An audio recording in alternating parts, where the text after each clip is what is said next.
सूचना आणखीन आम्ही करणार आहोत आणि त्या निश्चितपणे ते त्याच्यावरती सकारात्मक विचार करतील अशी आम्हाला पूर्ण खात्री आहे. काही ठिकाणी दुबार मतदार आहे, त्याच्या बाबतीमध्ये काही सूचना केलेल्या आहेत. काही ठिकाणी मतदाराचं लिपिक नंबर आहे पण मतदाराचा आमच्या लोकांचा फोटो नाही, नाव आहे फोटो नाही, काही नाव आहे त्याच्यात वयाचा असे बरेचसे गोंधळ आहेत त्याच्यात.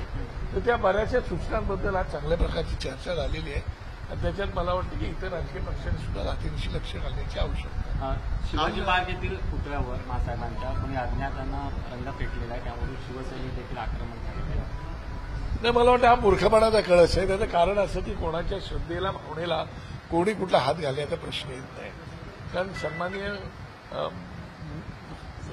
बाळासाहेबांच्या बद्दल या महाराष्ट्रामध्ये एक वेगळा सन्मान आहे आणि अशा वेळेला हे जर जाणून बुजून कोणी कृत्य केलं असेल तर मला वाटतं मुंबईच्या पोलिसांवरती आमचा पूर्ण विश्वास आहे.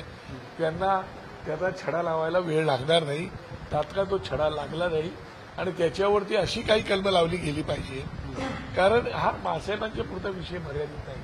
काही ठिकाणी छत्रपतींचा पुतळा असतो, काही ठिकाणी आमची जे आदर्शस्थान आहेत त्या आदर्शस्थानांच्या बाबतीमध्ये पण काही वेळा अशा घटना घडल्या जातात.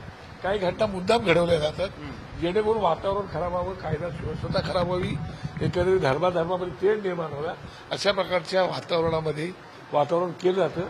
आणि निवडणुका आता तोंडावर असताना अशा प्रकारचं वातावरण जर ही करणारी काही लोक असतील तर त्यांच्यावरती ताबडतोब सक्त कारवाई झाली पाहिजे असं मला वाटतं. आता सध्या मीनाताईंच्या पुतळ्याजवळ स्वतः राज ठाकरे गेले होते. ठाकरे गटाकडून आंदोलन सुरू होतं. शिवसेना शिंदे गटाचे लोक आता थेट शिवाजी पार्क पोलीस स्टेशनमध्ये सुद्धा तक्रार द्यायला पोहोचले. तुमचा संशय नेमका कोणावरती आहे? नाही, तोच आता कसं आहे की नक्की आता आम्ही सांगू शकत नाही की नेमकं कोडिंग केलं तर करण्यात त्याच्या मागचा उद्देश काय हेच कळायला मार्ग नाही.